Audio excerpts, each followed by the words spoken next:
And you're back. Hillary Clinton's the devil is something we always suspected. WikiLeaks just confirmed it. With the release of dozens of thousands of emails with WikiLeaks, it's kind of like drinking from a fire hose. For a lot of people, that's hard to navigate, especially because the media doesn't want you to even try. It's illegal to possess these stolen documents. It's different for the media. So everything you learn about this, you're learning from us. Thanks for looking out, CNN. Remain calm.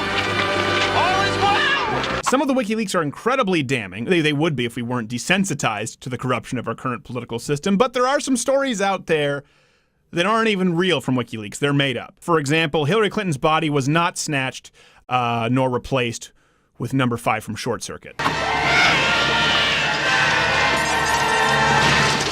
Though it is plausible. Something to remember with all of the tabloid headlines out there. Personal testimony is one of the least reliable forms of evidence in court. One of the most reliable? Documents, hard evidence, which is why WikiLeaks is so important. These are hacked emails, most of which you'll see today come from John Podesta, chairman for the 2016 Hillary campaign, and a former chief of staff to Mr. President Bill Clinton, and counselor to one Mr. President Barack Obama. Top 10 WikiLeaks you need to know. Let's get to it. Starting off with a bang, number 1, Hillary Clinton wants open borders. In a transcript taken from a speech, Hillary Clinton said, "My dream is a hemispheric common market with open trade and open borders." So this is problematic, to use their term, only if you believe in countries. The term globalism is thrown around so flippantly today, it's lost all meaning. But the term globalism was invented for this. Number 2, admission that the Iran deal was absolutely horrible, as we said it was. Written from John Anzalone, this agreement condemns the next generation to cleaning up a nuclear war in the Persian Gulf. This is the greatest appeasement since Chamberlain gave Czechoslovakia to Hitler. To which one Mr. John Podesta replied, "Yup."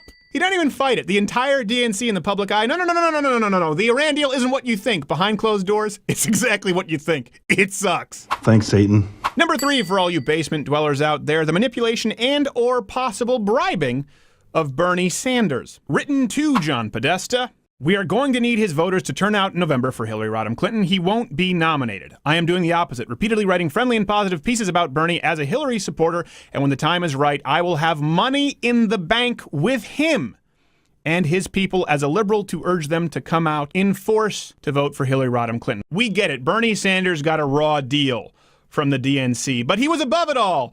Except he's got 3 houses to pay for. Dollar bills, y'all. Money, money, money.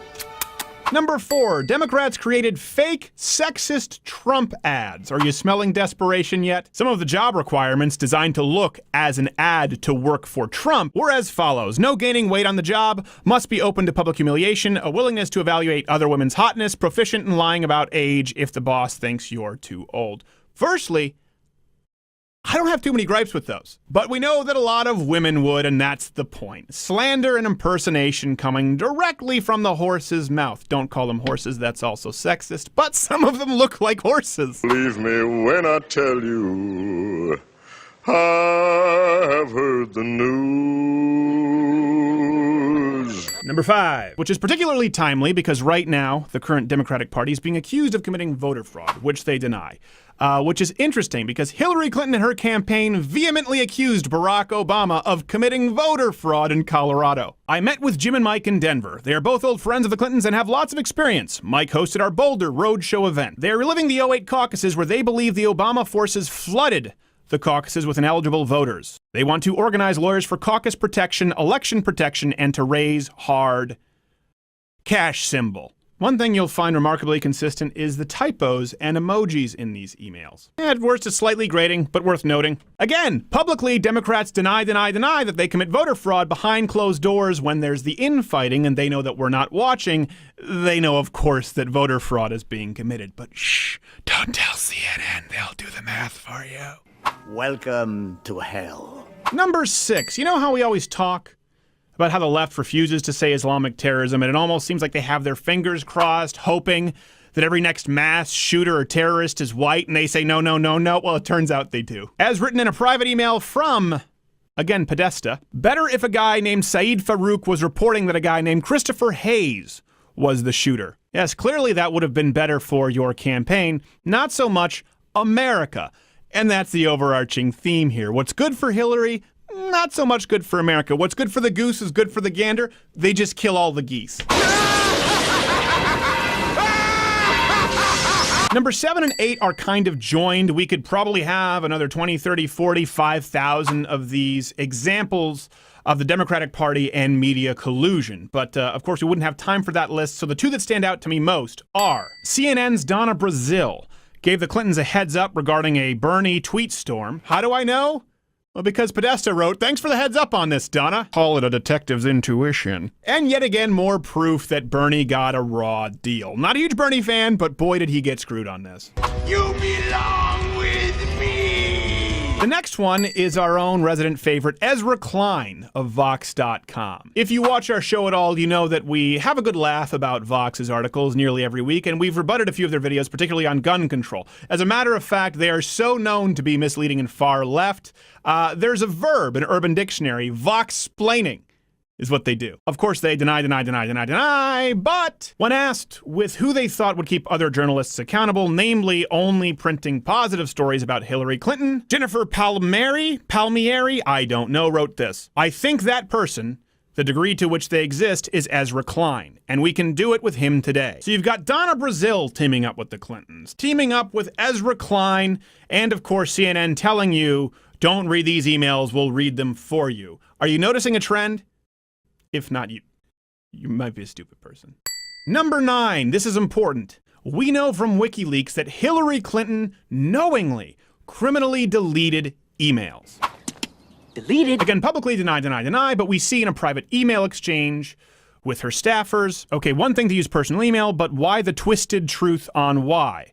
With the two problematic areas being emails to Bill when they were to Bill's staff, and B, only using one device. I can't really read that. The typos are awful. BlackBerry, when 2 weeks earlier it was an iPhone, BlackBerry, and iPad. As Ann and I discussed, hopefully that's a timing issue, and whilst in state, she only used one. Quick pause. You know this is authentic because they use the word problematic. Continue. I know when I talk to my friends who are attorneys, we are all struggling with what happened to the emails and aren't satisfied with answers to date. While we all know the occasional use of personal email addresses for business, none of my friends' circle can understand how it was viewed as okay, secure, appropriate to use a private server for secure documents, and why further Hillary took it upon herself to review them and delete documents without providing anyone outside her circle a chance to weigh in. It smacks of acting above the law. It smacks of the type of thing I've either gotten discovery sanctions for, fired people for, etc. I don't know that I can add much more, so let's go to number 10. That President Barack Obama and Hillary Clinton corresponded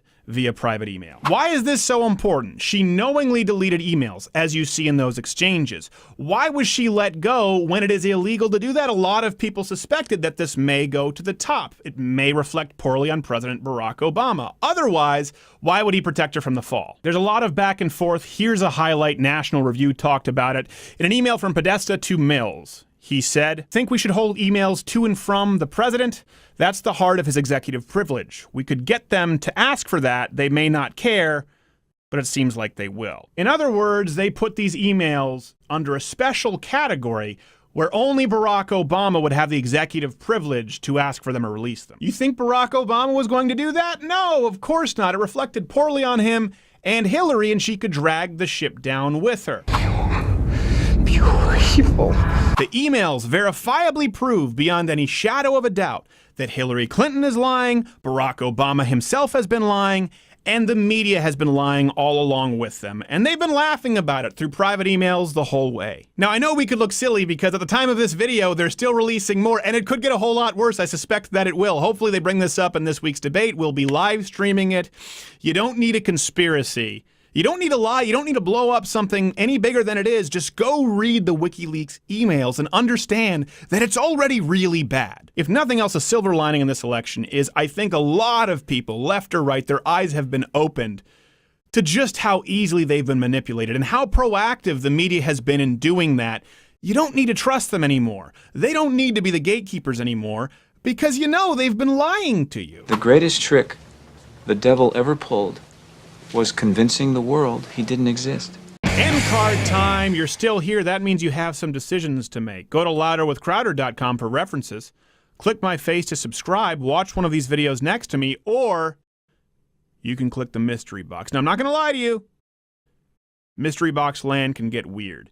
And by weird, I mean the kind of weird you don't come back from, or sometimes it can be wonderful. But a lot of the times it's weird.